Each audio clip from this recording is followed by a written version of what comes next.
Last year, my wife, Marie, went to Morocco because one of her best friends was getting married there. I had no objections to the trip since Morocco isn't really known for its radicalism.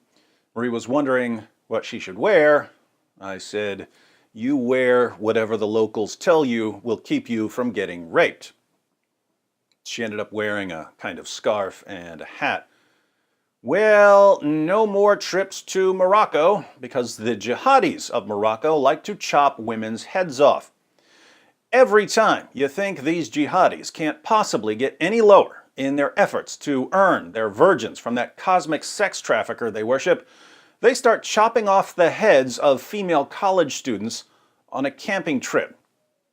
Hacking up college students on a camping trip. You'd think these guys got their playbook from Jason Voorhees. But it turns out they've got something much better than slasher films to inspire them. They've got a slasher prophet who really liked chopping people's heads off. And since the ultimate slasher prophet is also the perfect role model in the Quran, the jihadis who imitate him, far from being ashamed of their hacking sprees, are so proud of their devotion to the divine pimp they worship and the slasher prophet they strive to emulate that they even record their attacks and post the videos on the internet. Now, think about this. If you were to call up a few of your friends and say, "Hey, I have an idea. Let's go chop off the heads of some college students on a camping trip," how are your friends going to respond? I'm guessing they're going to tell you that you're insane. But the murders in Morocco were a team effort. The two women were on a hiking trip camping in Morocco's Atlas Mountains when they were killed. They've been identified as Louisa Vestrager Jespersen from Denmark and Maren Ulland from Norway. Their bodies were apparently discovered by two French hikers. Moroccan authorities have arrested 4 suspects in the city of Marrakesh. They were reportedly found in possession of knives. And Morocco's general prosecutor has confirmed that a video in which those suspects swear allegiance to ISIS and threaten to carry out attacks is authentic. So when one of these jihadis said, "Hey, I have an idea. Let's go chop off the heads of some college students on a camping trip," why did his fellow jihadis go along with his plan instead of telling him that slaughtering tourists is wrong? They went along with his plan because it's extremely easy to justify, given what Allah and Muhammad said in Islam's most trusted sources. In Surah 5, verse 33 of the Quran, Allah declares, "The recompense of those who wage war against Allah and His Messenger and do mischief in the land is only that they shall be killed or crucified, or their hands and their feet be cut off from opposite sides, or be exiled from the land. That is their disgrace in this world, and a great torment is theirs in the hereafter." Here we have penalties for the vague crime of doing mischief in a Muslim land. If you do mischief in a Muslim land, Muslims are supposed to kill you or crucify you, or for lesser crimes, chop off body parts or exile you. So what counts as mischief? Lots of things. Apostasy, preaching a religion other than Islam, adultery, becoming too westernized, things like that.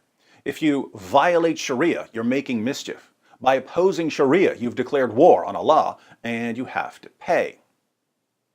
But how had the two young women, who were just butchered by jihadis, made mischief or waged war against Allah? Let's think about this. The jihadis who killed the two female college students have pledged allegiance to ISIS. Now, according to Islamic teachings, not according to your opinion, according to Islamic teachings, have Western nations made mischief in Muslim countries? Have they stood in the way of ISIS? Have they waged war against Allah by opposing the caliphate? Of course they have. And according to Surah 5, verse 33 of the Quran, what's the penalty for this mischief making? Death. Among the nations that have joined the global coalition to defeat ISIS, i.e. nations that have committed themselves to the goals of eliminating the threat posed by ISIS and have already contributed in various capacities to the effort to combat ISIS, we have Denmark and Norway. So, according to Islam, have Denmark and Norway waged war against Allah or made mischief in a Muslim land? Absolutely. What does this have to do with ordinary citizens of Denmark and Norway, such as college students camping in Morocco? Well, in Sunan ibn Majah 2759 and Sahih al-Bukhari 2843, Muhammad said that the people who support or equip soldiers will receive the same reward as the soldiers. In other words, if person A is doing something, but he's being funded to do it by person B, then person B is equally responsible for what person A does. So, if Western governments join a coalition to combat ISIS, the people who support and fund these governments are to receive the same penalty. What's the penalty for making mischief in a Muslim land? Death. Who's responsible for the governments that are making mischief in Muslim lands? The ordinary citizens who fund these governments through taxes. That's why a jihadi in Morocco can look at two young tourists from Denmark and Norway and say to himself, these young women are part of the plot to overthrow the caliphate. And it's why this jihadi can then go to his jihadi friends and say, we have to kill these women in order to show everyone else in their countries that making mischief in Muslim lands will be met with slaughter.